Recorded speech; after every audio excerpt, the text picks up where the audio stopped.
Die bekroonde joernalis en skrywer Mandy Wiener se boek The Whistleblowers is nou in boekwinkels beskikbaar. Dit vertel die verhale van meer as 'n dosyn fluitjieblasers wat op verskillende maniere bygedra het tot die stryd teen korrupsie. Mandy, welcome.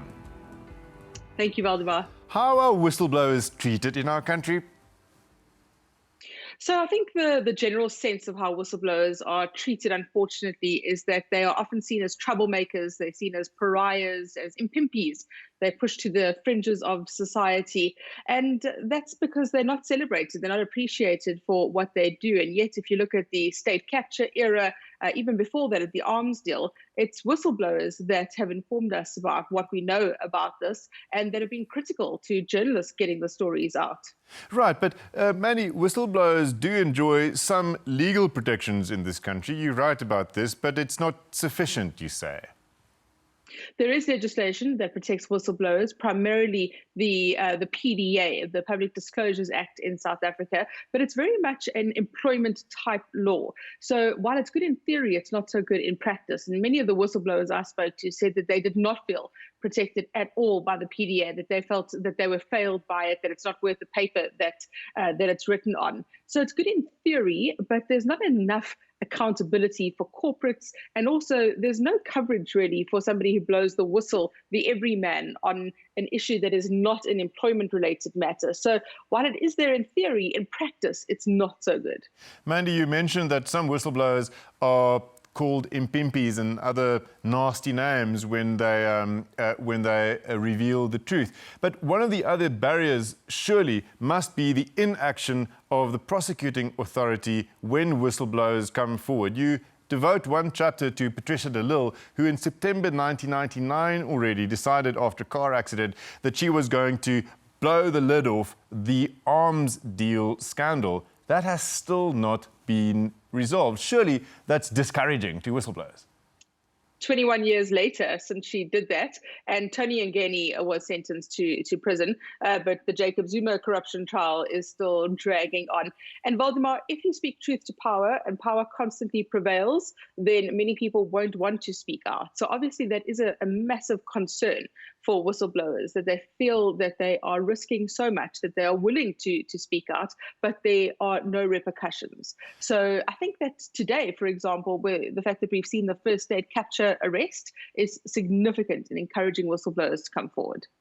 Mandy, the Gupta leaks, which you also write about, changed the course of history in this country, according to your book. We still do not know who those whistleblowers were. This is extraordinary. It really is. And these two men who identify as Stan and John, we don't know who they are. And for that reason, they haven't necessarily achieved the acclaim that they deserve, and they haven't been celebrated. In fact, they've paid an enormous price for what they've done. They feel that their lives have been completely changed. They've been forced to leave their lives as they've known it. And the result for them is quite bleak, unfortunately, but that's because they haven't come forward, they haven't made themselves known, unfortunately, but that is their prerogative. They do deserve so much applause. Essentially, what they did brought down a president. There was a regime change as a result of them coming forward with this hard drive to Branko from the Daily Maverick, and the result was the Gupta leaks, and essentially it brought down a president. So we do owe them an enormous debt of gratitude. Mandy, and I'm sure most viewers will agree with you there, but there are sometimes whistleblowers who are not regarded as angelic. Angelo Agrizzi is one of the pictures on the cover of your book. He's a bit of a questionable character himself, who has some accusations to answer for.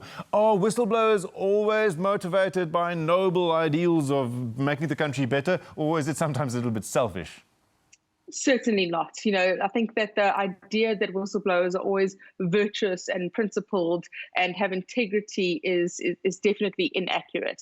And that's the point that I want to make, is that I think that there is a spectrum of whistleblowers. I think on the far end are people that speak out because they believe in justice and principle and they want to hold power to account.